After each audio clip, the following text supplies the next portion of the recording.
Himadri theatre আজি প্ৰথম দিন। এই প্ৰথম দিনত তেখেতলোকে বহুত দুখ কষ্টৰ মাজেৰে হিমাদ্ৰী থিয়েটাৰখনৰ মই কিছু অংশ দেখাবলৈ আৰম্ভ কৰিছোঁ। আপোনালোকে চাওক বন্ধুসকল। দিনটো হাৰ ভঙা পৰিশ্ৰম কৰি সন্ধিয়া ঘৰলৈ উভতি আহি ল'ৰা ছোৱালীৰ মুখত সামান্য হাঁহিটো দেখি সুখী হ'ব পৰা যেন হৈছে দেউতা। নিজে নাখায়ো ল'ৰা ছোৱালীক খুৱাব পৰা যেন হৈছে দেউতা। হাজাৰ ধুমুহাকো মূৰ পাতি সিহঁতক আশ্ৰয় দিব পৰা যেন হৈছে দেউতা। ল'ৰা ছোৱালী বেমাৰ হ'লে গোটেই ৰাতি পূজা কৰি কটোৱা যেন হৈছে দেউতা। দেউতাকৰ এই ত্যাগবোৰ প্ৰত্যেকজন ল'ৰা ছোৱালীয়ে বুজি পালে এদিন সিহঁতে নিজেই চিঞৰি ক'ব, দেউতা তুমি দেৱতা।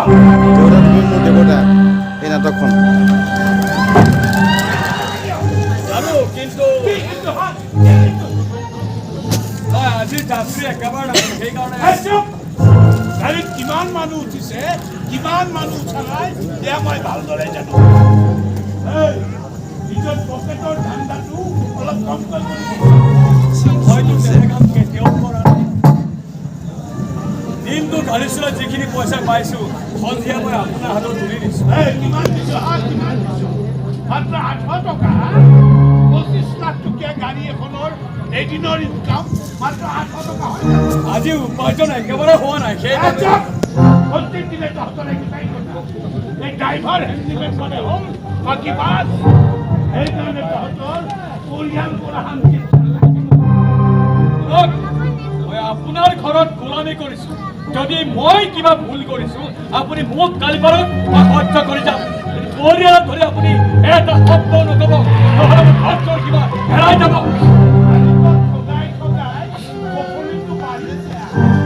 আজি লগ পালোঁ আমাৰ হিমাদ্ৰী থিয়েটাৰৰ মেইন ৰোলত আছে তেখেত আমাৰ মুকু দাদা। বহুত ভাল লাগিল তেখেত লগ পাই। ধুনীয়াটো হৈ আছে।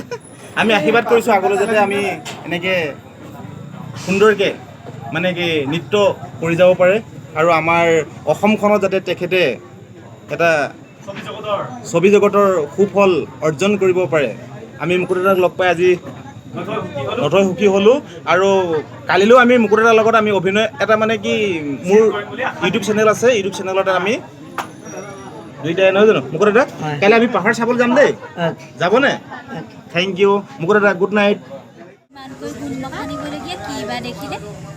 গুৰু দাদা মুকু দাদাক লগ পালোঁ আৰু মুকু দাদাৰ ভাইটি উন্মণি শইকীয়া, খুব সুন্দৰ ল'ৰা।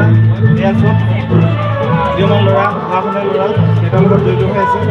আৰু মুকু দাদা আপোনাক কাইলৈ পাহাৰ দেখাবলৈ লৈ যাম, আপোনাৰ ভাইটিকো লৈ যাম। আমাক চাম তাত। Okay, good night.